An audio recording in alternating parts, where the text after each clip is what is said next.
എസിന് ഈ മനുഷ്യനോടുള്ള സമീപനം എന്താണെന്നുള്ളത് ഏറ്റവും കൂടുതൽ അറിയുന്നത് ഞാനാണ്. PS വീട്ടുകാരോട് ചോദിച്ചാൽ മതി, ഈ മനുഷ്യന്റെ സ്വഭാവത്തിന്റെ ക്വാളിറ്റിയെ കുറിച്ച് ചോദിച്ചാൽ മതി. എന്നെ കൊണ്ട് കൂടുതൽ പറയിപ്പിക്കേണ്ട. ഞാൻ പറയാൻ തുടങ്ങിയാൽ അർദ്ധരാത്രിയിൽ സൂര്യൻ ഉദിച്ച പോലെയാവുമെന്നാണ് എനിക്ക് പറയാനുള്ളത്. അതുകൊണ്ട് വ്യക്തിയധിക്ഷേപം എന്നോട് വേണ്ട. മര്യാദയ്ക്ക് സംസാരിക്കുക, മര്യാദയ്ക്ക് വികസന പ്രശ്നങ്ങൾ ചർച്ച ചെയ്യുക. അല്ലാതെ വ്യക്തിയധിക്ഷേപം കൊണ്ട് എനിക്കെതിരെ വന്നാൽ ഞാൻ തിരിച്ചു പറഞ്ഞാൽ നിങ്ങൾ പിന്നെ ഇവിടെ നിന്ന് ഓടി നാടുവിടേണ്ടി വരുമെന്നാണ് എനിക്ക് പറയാനുള്ളത്. അതുകൊണ്ട് ഈ വരുന്ന തെരഞ്ഞെടുപ്പ് എന്ന് പറയുന്നത് ഇത്തരം മാഫിയ രാഷ്ട്രീയ രാഷ്ട്രീയത്തിനെതിരായിട്ടുള്ള പോരാട്ടമാണ് നമ്മൾ നടത്തിക്കൊണ്ടിരിക്കുന്നത്.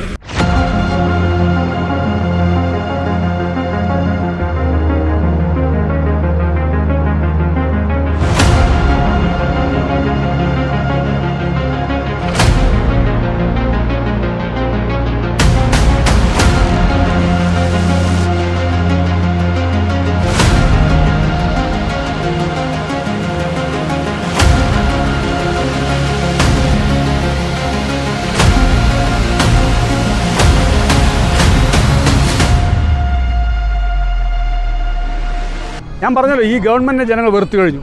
മാത്രമല്ല, ഈ പാർട്ടി കമ്മ്യൂണിസ്റ്റ് പാർട്ടി എന്ന് പറയുന്നത് പേരിൽ മാത്രമേ ഉള്ളൂ. ഇടതുപക്ഷ മൂല്യങ്ങളോ കമ്മ്യൂണിസ്റ്റ് മൂല്യങ്ങളോ ഒന്നുമില്ലാത്ത ഒരു പാർട്ടിയായി മാറിക്കൊണ്ടിരിക്കുന്നു. അതിൽ പ്രതിഷേധിച്ചുകൊണ്ടാണ് ഈ പറഞ്ഞ കുഞ്ഞികൃഷ്ണനായാലും TK ഗോവിന്ദനായാലും അതുപോലെ തന്നെ ഐഷ പോറ്റിയായാലും G സുധാകരനായാലും ഉൾപ്പെടെയുള്ള ആളുകൾ ആ പ്രസ്ഥാനത്തോട് ഇവിടെ പറഞ്ഞിരിക്കുന്നത്. അപ്പോൾ കമ്മ്യൂണിസ്റ്റ് പാർട്ടി വല്ലാതെ മാറിക്കൊണ്ടിരിക്കുമ്പോൾ ഇടതുപക്ഷ മനസ്സുള്ള ആളുകളാണ് കേരളത്തിലെ മിക്കവാറും ആളുകളും, പ്രത്യേകിച്ച് മലമ്പുഴയിലെ ആളുകൾ. അവരുറപ്പാണ് അത്തരം ഇടതുപക്ഷ മനസ്സുള്ള ആളുകൾ എനിക്ക് വോട്ട് ചെയ്യും.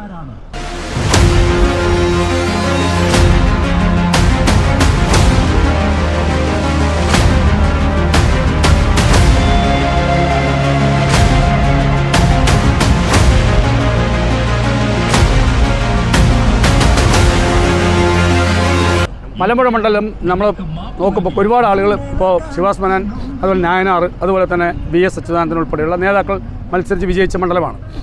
അവരൊക്കെ ചെയ്ത വികസന പ്രവർത്തനങ്ങളിൽ നിന്ന് ഒരു ഇഞ്ച് മുന്നോട്ട് പോയിട്ടില്ല. എന്ന് മാത്രമല്ല, വലിയ വലിയ വികസന പദ്ധതികൾ, ഇപ്പോൾ ഗാർഡൻ്റെ സ്ഥിതി നിങ്ങൾക്കറിയാം. മലമ്പുഴ ഗാർഡൻ അടച്ചിട്ട് 4 മാസമായി. അവിടെ കോടികളുടെ വികസനം വരുമെന്ന് പറയുന്നു. പക്ഷേ ഇന്നേ വരെ അവിടെ തുറന്നു കൊടുക്കാനോ വികസന പ്രവർത്തനം അല്ലെങ്കിൽ നിർമ്മാണ പ്രവർത്തനം നടത്താനോ തയ്യാറായിട്ടില്ല. നടക്കാവ് മേൽപ്പാലം അവിടെ ജനങ്ങളാകെ ബുദ്ധിമുട്ടിലാണ്. വാരണി പാലം ജനങ്ങൾ തോണിയിലാണ് സഞ്ചരിക്കുന്നത്. അപ്പോൾ MLA പറയുന്നു നിങ്ങൾ നീന്തിപ്പോയാൽ മതി എന്ന് പറയുന്നു. കൊടുമ്പിലെ പാളയം പാലം, അങ്ങനെ നിരവധിയായിട്ടുള്ള വികസന പ്രശ്നങ്ങൾ അഭിമുഖീകരിക്കുന്ന ഒരു മണ്ഡലമാണ് മലമ്പുഴ.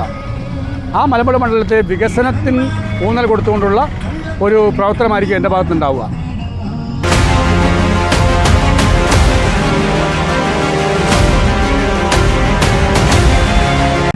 അല്ല, അതൊന്നും അല്ല സത്യം. അതിൽ യാതൊരു വിധത്തിലും മറുപടി അറിയിക്കുന്നില്ല. പക്ഷെ മറുപടി പറഞ്ഞേ പറ്റൂ, നിങ്ങൾ ചോദിച്ചുകൊണ്ട്. ഞാൻ തുടക്കത്തിലൂടെ മത്സരിക്കാൻ വന്നപ്പോൾ എന്നെ വളരെ പുച്ഛിച്ചിട്ടാണ് അദ്ദേഹം തള്ളുകയാണ് ചെയ്തത്. പുച്ഛിച്ച് തള്ളിയിട്ട് പറഞ്ഞു അദ്ദേഹം അടുക്കളക്കാരനാണ്, VSൻ്റെ അടുക്കളക്കാരനാണ്, UDFന് സ്ഥാനാർത്ഥിയെ കിട്ടാത്തതുകൊണ്ട് മത്സരിപ്പിച്ചു എന്നാണ്. ഞാൻ അടുക്കളക്കാരനായാലും ഞാൻ അഭിമാനിക്കുന്നു. ഞാൻ നേരത്തെ പറഞ്ഞല്ലോ, അടുക്കളക്കാരൻ എന്ന് പറയുന്നത് ഏറ്റവും അടുക്കളയിൽ പോലും പ്രവേശിക്കാൻ കഴിയുന്ന ഒരാളെന്ന നിലയ്ക്ക് എനിക്ക് ആത്മാഭിമാനമുണ്ട്. അടുക്കളയല്ല, മുറ്റത്ത് പോലും പ്രവേശിപ്പിക്കാൻ പാടില്ലാത്ത ആളുകളാണ് ഇത്തരത്തിലുള്ള ആക്ഷേപങ്ങൾ എന്നെക്കുറിച്ച് പറയുന്നത്. ഇന്നലെ അദ്ദേഹം ഒരു ചാനലിൽ എന്നെക്കുറിച്ച് പറയുന്നു VSൻ്റെ വീട്ടിൽ അദ്ദേഹത്തിന് പ്രവേശനമില്ലാന്ന്. അദ്ദേഹത്തിന് എന്താ ഒരു വിഭ്രാന്തി പിടിച്ചിരിക്കുകയാണ്. അതുകൊണ്ടാണ് അദ്ദേഹം VSൻ്റെ പടം വെച്ച് പോസ്റ്റർ അടിച്ചുകൊണ്ടിരിക്കുന്നത്. കഴിഞ്ഞ തെരഞ്ഞെടുപ്പിൽ നിങ്ങൾ കണ്ടോ? VSൻ്റെ പടം വെച്ച് പോസ്റ്റർ അടിച്ചില്ലല്ലോ. അതുകൊണ്ട് ഞാൻ അദ്ദേഹത്തിന് മറുപടി പറയുന്നില്ല. പക്ഷെ ഒരു കാര്യം ഞാൻ പറയാം, VSന് അദ്ദേഹത്തെ എങ്ങനെയാണ് VS അദ്ദേഹത്തെ കണ്ടുകൊണ്ടിരുന്നത് എന്നത് എനിക്ക് വ്യക്തമായിട്ട് അറിയാം. ഞാൻ പുറത്തു പറയാൻ ഉദ്ദേശിക്കുന്നില്ല.